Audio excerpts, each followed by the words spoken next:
Bapak, Ibu-ibu, WHC ini dalam kasus Rohingya adalah NGO Islam yang pertama menerobos perbatasan Rohingya. Allahu Akbar. Kebetulan saya orang Minang, orang Pariaman. Nah, jadi kenapa saya sebutkan ada tadi NGO di Malaysia? Sejarah hubungan kami dengan Rohingya sudah 4 tahun, bapak-bapak, ibu-ibu. Jadi kami bukan membangun hubungan secara tiba-tiba dalam kasus ini. Maka kenapa kami bisa menerobos Rohingya? Padahal tadi malam sampai tadi pagi saya masih diskusi, beberapa NGO Indonesia tertahan di imigrasi Bangladesh dan dikembalikan dan tidak boleh masuk, dan bahan-bahan bawaannya ditahan oleh imigrasi Bangladesh. Hari ini, mulai tadi malam saya diskusi bagaimana mencarikan solusinya. Namun kenapa WHC tembus? Karena kami sudah kerjasama 4 tahun yang silam. Apa kelebihan WHC? Kita punya relawan berapa saja yang kita inginkan di Rohingya. Kenapa? Karena saya pernah ditawar untuk menjadi salah satu penasehat organisasi resmi warga Rohingya, yaitu namanya RSO, Rohingya Solidarity Organization, dan saya pernah diminta jadi penasihatnya. Namun itu tidak mungkin, akhirnya kami tetap berhubungan dan memberikan bantuan untuk mereka. Berapa orang anggota RSO siap membantu penyaluran dana kita, bahkan sampai ke Myanmar di tanah Rakhine itu, dengan syarat bukan berupa barang, dengan syarat. Tetapi kalau di pengungsian Bangladesh itu silakan berupa barang. Jadi bapak-bapak jangan khawatir, dan tidak ada. Makanya sekarang pada menelpon ke saya untuk segera ke Jakarta, dan saya agendakan Sabtu besok insya Allah setelah tabligh akbar di Padang, saya langsung ke Jakarta untuk berbincang dengan ormas dengan NGO Islam yang lainnya. Banyak dana yang tertahan. Lazis Wahda Islamnya Sulawesi 1 miliar dia bawa. Kemudian ke sekarang ini mereka nggak boleh masuk, akhirnya kita akan carikan solusi. Kenapa? Karena ini sudah darurat. Saya akan beritahu pada bapak-bapak, ibu-ibu. Pertama, jumlah pengungsi sekarang, untuk yang bikin puisi, saya senang terharu dengan puisinya anak kita tadi. Dan saya juga, salah satu hobi saya dulu juga puisi. Saya pernah mendapat gelar penyair Kairo 96. Ya, ketika saya di Kairo, saya memenangkan lomba puisi, lomba syair, saya dinobatkan penyair Kairo 96. Saya mau mengatakan data pengungsi sekarang itu bukan seperti yang disebutkan, terus sedikit sekali, sekarang sudah mencapai angka 500.000. Mencapai angka 500.000. Seminggu yang lalu 490.000. Sekarang sudah mendekati angka 500.000. Kemudian apakah kejahatan itu hoax segala macam dan sudah berakhir? Belum berakhir. Saya akan ceritakan, ini titik-titik poin penting saja bapak-bapak. Saya akan ceritakan hal yang pernah saya saksikan. Misi saya pertama kemanusiaan, kedua saya ingin menginjak tanah Myanmar. Dengan resiko kena tembak, saya memasuki tanah Myanmar. Saya tidur 6 jam di tanah Myanmar itu.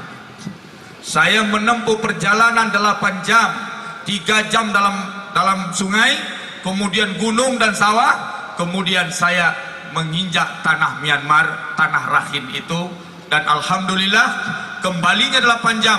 Jam 12 malam saya dievakuasi, masuk sungai lagi, berjam-jam dalam sungai, masuk sawah, naik gunung, dan kemudian kocar kacir dikejar oleh checkpost. Kita melewati hampir 10 checkpost, dan Allah tolong beberapa checkpost itu lolos.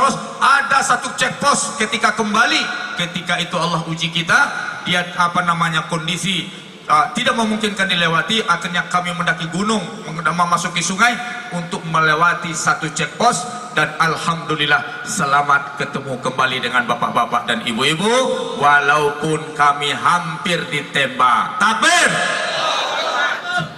Nah, dalam hal ini akan saya ceritakan sebuah peristiwa. Apakah itu kekejaman itu hoak?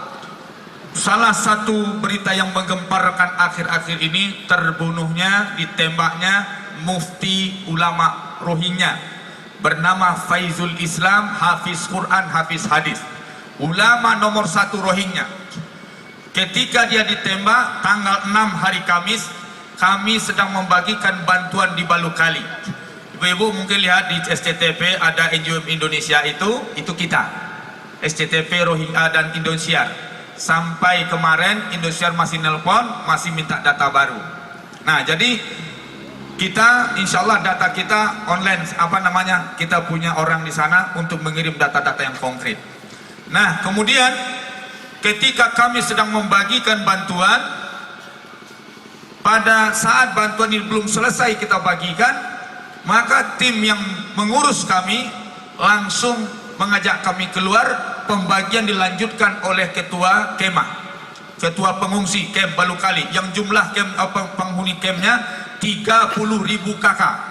30.000 kakak. Air krisis.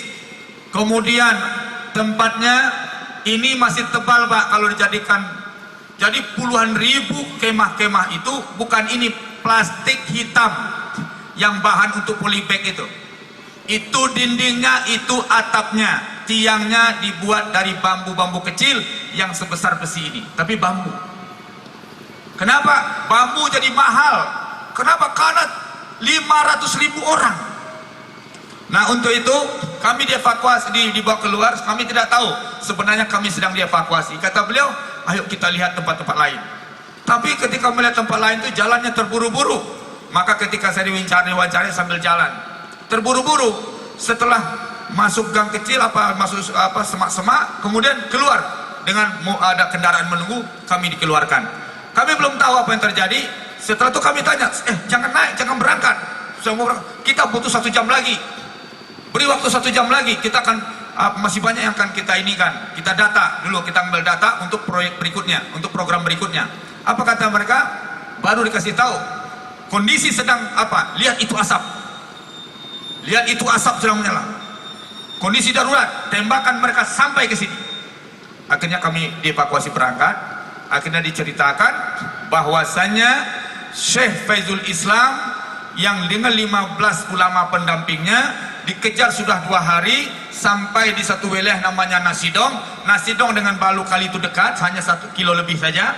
Tapi kalau sawah kan dekat kelihatannya, bukan gunung, sawah. Nah, kemudian ditembak di situ dan dibunuh 15 ulama lainnya. Kemudian dibakar. Di Nasidong itu ada shelter pengungsi.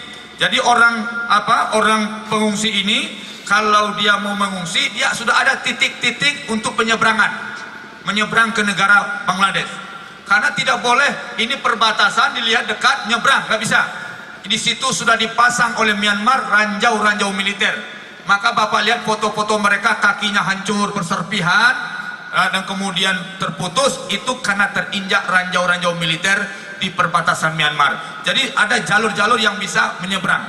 Nah, di situ ada shelter, biasanya memang dipakai untuk penyeberang yang nunggu kemungkinan menyeberang sampai dari daerah lain, ngumpul situ dulu, kemudian baru menyeberang ke Bangladesh. Di situ shelter itu sudah ada 200 orang dari daerah namanya Sakmakata yang dia mau menyeberang. Ketika itulah bertepatan dibunuhnya di sana Syekh Faizul Islam, mufti Rohingya. Kemudian yang 200 orang ini dimasukkan ke dalam shelter. Anak kecil, ibu-ibu, bapak-bapak, semua. Kemudian shelter itu dikunci dari luar dan dibakar. Itulah kejadian tanggal 6 hari Kamis itu. Dibakar 200 orang, tambah 15 dengan Syekh Faizul Islam, 215 dibakar hidup-hidup sidang jemaah yang dirahmati Allah. Dan kejahatan itu dilakukan setelah Indonesia ke sana, setelah negara lain menggugat, namun tidak berhenti. Nah, untuk itu saya hanya memberikan data di sana. Daerah Rohingya itu daerah blok terhebat sekarang untuk gas dan minyak. Jadi ada pemain di belakang. Dahulu diadu dengan budak, tapi lama akhirnya sekarang dibikin sandiwara supaya ada pembenaran Myanmar membantai mereka. Dibikin ada sebuah gerakan yaitu ARSA menyerang 11 pos polisi. Kemudian dengan alasan itu maka Myanmar dengan dalih mengejar teroris, maka dilakukan pembantaian. Siapa ARSA? Dia bentukan, ini sudah sandiwara. Berita terbaru seminggu yang lalu saya dikasih berita 4 orang ARSA ditangkap di Bangladesh. Ternyata setelah diperiksa dia adalah intelijen Myanmar. Dia adalah intelijen Myanmar. Mohon maaf ini saudara yang sudah terlanjur kagum sama ARSA, ya. Ini rancangan supaya makanya Aung San Suu Kyi tidak berhenti. Dia tidak mengatakan kami tidak membantai manusia, kami hanya mengejar teroris. Tetapi yang dibantai anak kecil. Nggak mungkin anak umur 5 tahun jadi teroris, nggak mungkin. Nah, jadi ini sidang jemaah yang dirahmati Allah, para hadirin. Maka insya Allah bantuan Bapak ini kepada WHC, insya Allah saya berjanji, kemudian ini sudah tanggung jawab kami. Nanti kalau diserahkan kepada kami, insya Allah kami sampaikan tadi, foto-foto Bapak sudah saya kirim langsung kepada wakil RSO, yaitu organisasi resmi rakyat Rohingya, dan sudah sampai tadi. Saya tadi minta juga ambil gambar ini dan sudah saya kirim kepadanya, dan foto-foto bapak-bapak tadi. Insya Allah ini menambah mereka bersemangat bahwasanya mereka tidak sendirian. Mereka tidak sendirian. Takbir, Allahu Akbar. Nah, jadi sudah saya kirim gambar bapak-bapak. Kemudian saya kasih tahu berita nubuat terakhir. Nabi sudah memprediksi kejadian ini. Dalam bab hadis ada namanya Ghazawul Hindi, perang Hindia. Dalam hadis Sauban dikatakan akan ada 2 kelompok yang dilindungi oleh Allah Subhanahu wa taala dari neraka. Yang pertama, kelompok yang berperang ke Hindia. Hindia itu dulu negaranya Hindia, pecah Hindia dengan Pakistan. Pakistan Timur menjadi sebuah negara yaitu Bangladesh, kemudian termasuk Rohingya. Namun ketika Bangladesh merdeka, Rohingya tertinggal. Bangladesh berdiri, Rohingya tertinggal, kemudian masuk Myanmar, kemudian pada tahun 70-an 60-an Rohingya yang merdeka, Myanmar yang merdeka tahun 46 mengeluarkan Bangladesh orang Rohingya ditolak sebagai warga negara, sampai ini dicabut warga negaranya. Nah, kemudian Nabi SAW mengatakan bahwasanya akan terjadi perang Hindia. Secara ras mereka India, akan terjadi perang sana, Muslim dan non Muslim. Tetapi ada yang mengatakan Indonesia ini juga wilayah India. Saya tidak tahu. Kalau Nabi memasukkan Indonesia dalam prediksinya, siap-siaplah. Ya, maka pemerintah harus bijak menjaga keamanan bangsa, keutuhan bangsa. Pemerintah harus bijak sebagai salah seorang mantan pengurus Komisi Fatwa MUI Sumbar, kemudian juga Ketua GNPF MUI Sumbar. Saya mengingatkan, ini bukan sebagai NGO, ini sebagai warga Sumatera Barat dan sebagai yang ikut serta bersama-sama menjaga keutuhan negeri kita ini. Hati-hati, harus sensitif. Kadang-kadang dituduh isu ini menggoreng, padahal ketika seorang pemimpin tidak pandai mengambil sikap yang populer ketika ada sebuah isu aspirasi masyarakat, akan terjadi nanti dia tidak menjadi pemimpin yang populer. Kenapa? Karena tidak mampu mengakomodir aspirasi masyarakat. Itu saja persoalannya. Tidak ada yang menggoreng-goreng. Jadi untuk itu kita sebagai umat Islam, bantuan Indonesia kita apresiasi. Ada 2 bantuan Indonesia sekarang untuk Rohingya. Pertama, memberikan bantuan makanan, alhamdulillah. Yang kedua, memberikan kerjasama dengan polisi Myanmar. Itu lukut yang boleh. Ya, yang di Singapura dibicarakan hal ini. Ada itu tuh resmi, Pak. Nah, jadi mudah-mudahan Indonesia ini, mereka sangat berharap kepada Indonesia. Mereka mengagumi Muslim Indonesia. Kenapa? Karena orang yang pertama mempopulerkan kasus Rohingya ini di media massa adalah orang Indonesia. Dan mereka ucapkan oleh lembaga resmi RSO. Yang kemudian apa yang dipopulerkan? Itu foto-foto yang dahulunya kasus kekejaman itu yang dikirim lewat saya, kemudian bocor ke media, dan media mengeluarkannya, maka populerlah kasus Rohingya di dunia. Jadi mereka sangat berharap kepada orang Indonesia sebagai saudaranya. Jadi bapak-bapak ini juga kalau ke sana banyak yang mirip mereka. Jadi peluang dikirim banyak. Soalnya banyak yang mirip mereka. Orang Bengali dengan kita bersama. Jadi mungkin ini yang bisa kita sampaikan. Nabi mengatakan dua kelompok yang akan diselamatkan dari neraka, yaitu di akhir zaman nanti yang berperang ke India dan yang berperang di bawah pimpinan Nabi Isa alaihissalam. Hadis Sauban, hadis Sahih. Hadis Abu Hurairah mengatakan akan ada dua kelompok yang akan berperang ke Sind dan Hindia.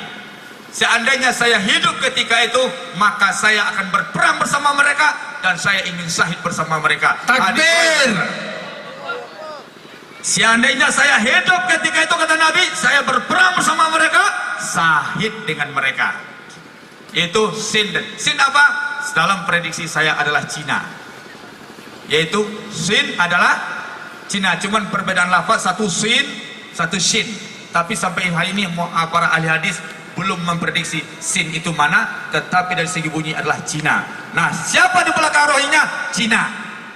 Kalau pecah perang India, pecah perang Cina. Kalau pecah perang di Cina, maka seluruh negara yang terkait dengan Cina akan terganggu keamanannya. Paham? Paham nggak? Nah, itu dia.